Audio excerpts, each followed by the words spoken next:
used to encounter.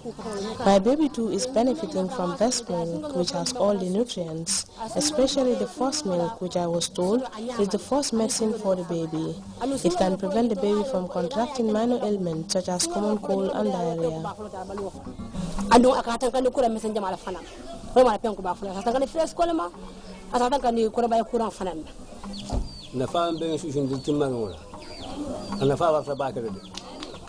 Exclusive breastfeeding has many advantages, and a lot of men know about this fact. That's why we join the women to clean the surroundings around us. In fact, the Alcalo has given a directive to all family heads to join hands with mothers to ensure full implementation of the exclusive breastfeeding program for the first 6 months. But giving water to babies before 6 months causes a lot of complications, which affects parents as well. I have twins who benefited from the new program and have not suffered from health hazards like malaria.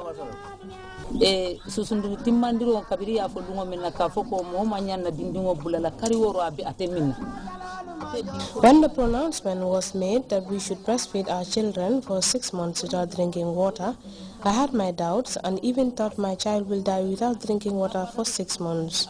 I got convinced and decided to comply.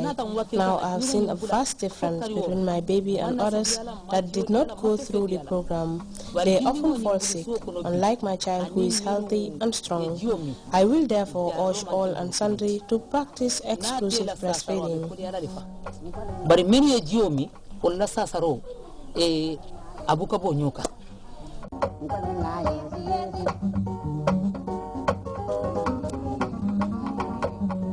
Their growth and development is monitored even after they have been weaned to ensure a smooth transition from childhood to adolescence. In order to attain this ambitious goal, nutritional officials regularly visit communities to monitor progress. We encourage them to be doing monthly growth monitoring, because some of the children are not taken to the health facility, so the best way to assess their nutritional status is to assess them periodically, and this can be better done by the community themselves, so that they know whose child is growing and whose child is not growing. And if they happen to see a child who is not growing, they can easily refer to the child to receive some of these other supplements, like the ready-to-use therapeutic feeds, or to be referred to the nearest health facility.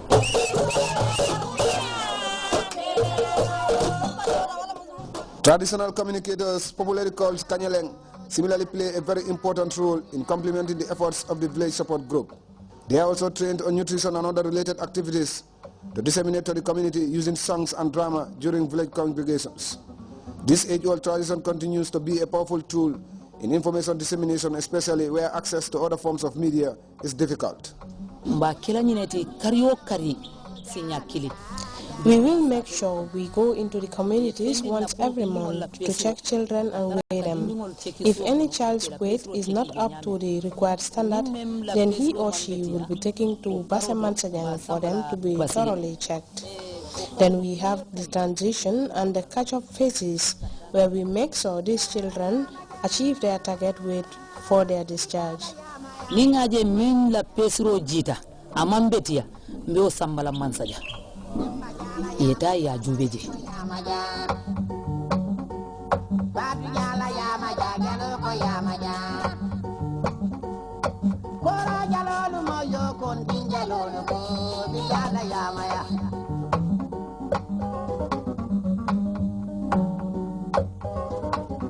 However, children suffering from acute malnutrition are admitted in special wards to help them regain weight and health. When they come here, normally they are admitted with malnutrition, but with other disease conditions also, because they are prone to several disease conditions. So we manage that disease condition and then stabilize the malnutrition also. That is, we give them food. We give them formulas like F75, that is to stabilize them. It's a formula of milk, vegetable oil, sugar, CMV. Yeah, that's what we mix in a formula form in right proportion, because we have a proportion to do it also. Then we give them, that is F75 to stabilize them.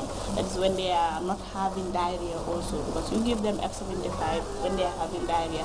So when they are stabilized already, we give them another one that is called F100. So it's also a combination of milk, sugar, oil, and CMB, that is combined minerals and vitamins. That is to build up their weight. That is after the stabilization, and we give them that to build up their weight. So when we feel that they are stabilized now, they have started gaining weight, we discharge them with ready to use therapeutic food.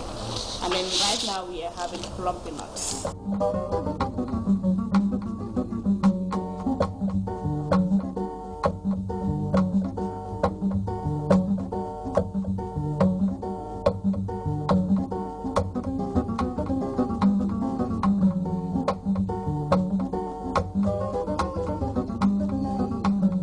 The children are later released after gaining weight, much to the happiness and appreciation of their mothers. We had so many children who were admitted in the pediatric ward, but they did not receive a special attention because there was no particular process involved. So that's why the ward was established 4 years ago. In this ward, in the malnutrition ward, we do quite a number of activities. But the most important thing is that we rehabilitate these children. Depending on the World Health Organization criteria, we have 3 phases of management. That is the stabilization phase as soon as they're admitted, those children who are very critical, and the main objective in this phase is to make sure that their lives are saved. We don't lose any children who are severely malnourished in that phase. Then we have the transition, and then finally the catch-up phase, where we make sure that these children achieve their target weight before they're discharged.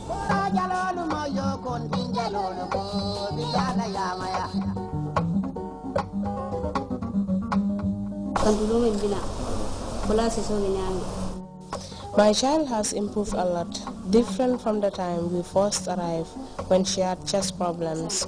She used to cry of chest pains, especially when coughing. I am very happy with the work of the doctors as they are always jovial and easygoing.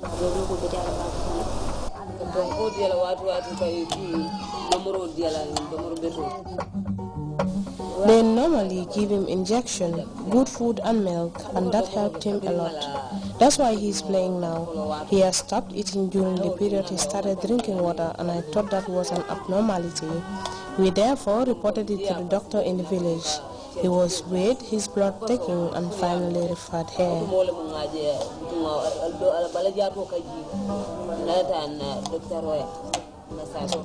Once released, health workers also make follow-ups to the villages to ensure that recovery is on track. Additionally, children are given vitamin supplements crucial to their growth and protection from diseases. This monthly activity is conducted to reach children and parents even in remote outposts. We immunize kids under 5. We give them their immunizations, and then we also see the pregnant mothers. We check them. The midwife will have to examine them to see their condition, whether the pregnancy is improving. The medicine that I was administering were vitamin A. In vitamin A, there are 2 types.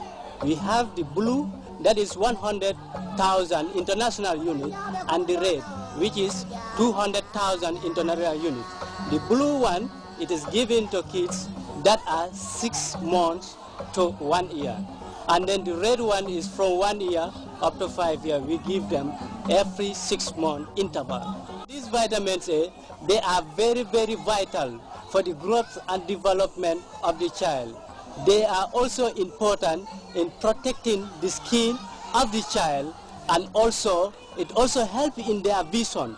Vitamin A is very important nutrients that are needed in minute quantities. That's micronutrients that are very important in our daily food, and they help the kids to grow well and then have good visions. This has also been complemented by a nationwide campaign to promote the consumption of iodized salt through support to salt mining communities.